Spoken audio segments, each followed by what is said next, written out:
Here we lost, and it was a painful one at the time as well. Damaging, because we needed either a win or maybe 2 draws would have been enough as well. But now we know one thing for sure, that we need a win next week. If we have to do it ourselves, as we all know, other teams of course need to pick up points as well for us to need a win. But so that's really damaging that we were not able to get a result, let alone a win. On this edition of Anfield Uncovered, Virgil van Dijk sends a huge warning to Liverpool over replacing Mohamed Salah and Andy Robertson. Fresh transfer links emerge involving Alexander Isak and Anthony Gordon. Harvey Elliott's Aston Villa nightmare continues, and we'll also break down Liverpool's painful 4-2 defeat away at Villa Park. There is a lot to get through in today's video, so make sure you smash the like button, subscribe to Anfield Uncovered, and turn on notifications so you never miss any Liverpool updates. Let's get straight into it. Virgil van Dijk has issued a major warning to Liverpool over the difficulty of replacing 2 of the club's most influential figures in Mohamed Salah and Andy Robertson as both players prepare to bring their Anfield journeys to an end. The Liverpool captain admitted that replacing players of that level is not something that happens overnight, especially considering what both Salah and Robertson have contributed during one of the most successful eras in modern Liverpool history. As many fans already know, Mohamed Salah confirmed back in March that this will be his final season at Liverpool after 9 unforgettable years at the club. Even though Salah signed a contract extension in 2025 that was originally meant to keep him at Anfield until 2027, both parties have reportedly agreed to end the deal early. Andy Robertson is also preparing to leave the club when his contract expires at the end of the season, bringing an end to a remarkable 9-year spell at Liverpool since arriving from Hull City back in 2017. The Scotland captain leaves having won absolutely everything at club level, including the Premier League, Champions League, FA Cup, League Cup, UEFA Super Cup, and Club World Cup. Speaking about the situation, Van Dijk admitted Liverpool are entering a major transition period under Arne Slot. There is a transition going on and influential players are going to leave, but that was always going to happen, Van Dijk told Sky Sports. There's going to be a day when I leave. It's down to everyone around us to make sure the changes aren't as big as people expect. Van Dijk then made it very clear just how difficult replacing Salah will be. In terms of Mo, I'm not sure you can replace him in terms of the quality he had. Someone has to come in and become their own version of themselves and show that quality. He also praised Robertson, calling him one of the best left-backs he has played with during his time at Liverpool. The same goes for Andy Robertson. He's been one of the best left-backs in my time at Liverpool. To replace that takes time because of the standards they've set.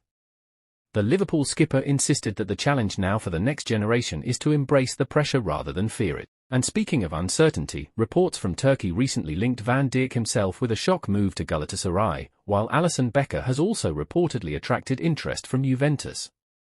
However, Van Dijk remains under contract until next year and has already suggested he has no plans to leave Liverpool this summer. Reflecting on Liverpool's inconsistent season, the Dutchman admitted it has been frustrating watching the team fail to build momentum after positive results. It's been ups and downs, Van Dijk said. Winning feels good, but we can't build on it, and that has been the story of our season. There is a lot of work that has to be done going into next season.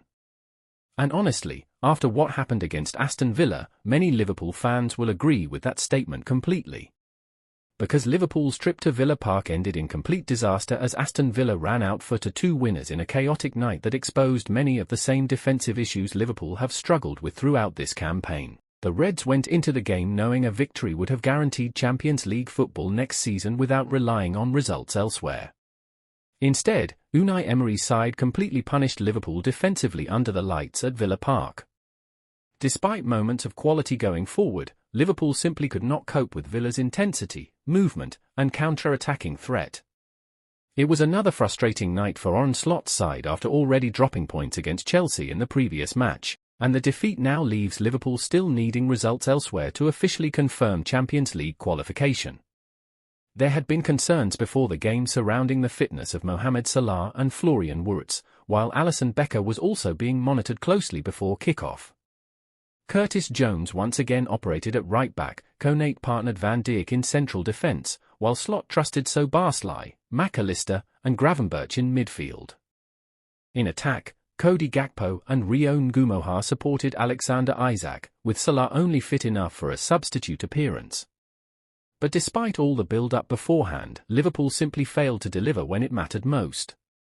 And now serious questions are beginning to emerge over whether this squad needs far bigger changes than many initially expected. Speaking of transfer business, Liverpool continue to be linked with several attacking names ahead of what is expected to be another huge summer window. Alexander Isak remains one of the names strongly linked with a move to Anfield. According to reports, Liverpool believe RB Leipzig winger Antonio Nusa could be the perfect player to unlock Isak's full potential if both players were brought in together. Nusa's pace, direct running, and creativity from the left flank are reportedly viewed as an ideal fit alongside Isak's movement centrally.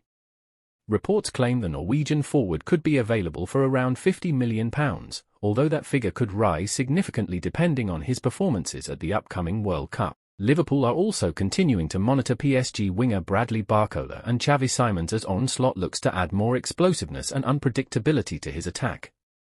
Meanwhile, Newcastle star Anthony Gordon is once again at the centre of transfer speculation. Eddie Howe has now hinted that Gordon's future may not be completely secure at Newcastle amid growing interest from Bayern Munich. Liverpool have previously been linked with Gordon, and many Reds fans still believe the club could revisit that interest if circumstances change this summer. Speaking ahead of Newcastle's clash with West Ham, Howe admitted part of his decision-making right now is already focused on next season. At this stage of the season, part of what we will be doing is looking to next year naturally, Howe admitted. When asked directly about Bayern Munich's interest in Gordon, Howe refused to give much away. These are discussions that potentially might be happening, but not with me, he said. That comment alone has only intensified speculation surrounding Gordon's future. Howe also admitted Newcastle expect changes this summer and suggested the club are already preparing for possible departures. And while Gordon's future remains uncertain, another Liverpool player whose future is also becoming increasingly unclear is Harvey Elliott. Harvey Elliott's loan spell at Aston Villa has now officially been described as a disaster by former Premier League striker Gabby Agbonlahor. The 23-year-old moved to Villa hoping for more game time and a major opportunity to push for a World Cup place. Instead, the midfielder has struggled badly for minutes under Unai Emery. Now, Unai Emery has said that Harvey Elliott's lack of involvement for Aston Villa this season has been embarrassing for everyone involved. But why? Well, Dave Reed has joined us on set. Talk to us about what's happened with Harvey Elliott this season. The poor kid, mate, he said on TalkSport. He thought this would be his season to get on that plane for the World Cup. It's been a disaster. Agbonlahor even claimed football clubs can make situations extremely difficult once they decide they no longer want certain players. Arne Slot also spoke about Elliott recently and admitted the move simply has not worked out as expected. You sign a player on loan to use him, but it hasn't happened a lot, Slot admitted. He's such a talented player.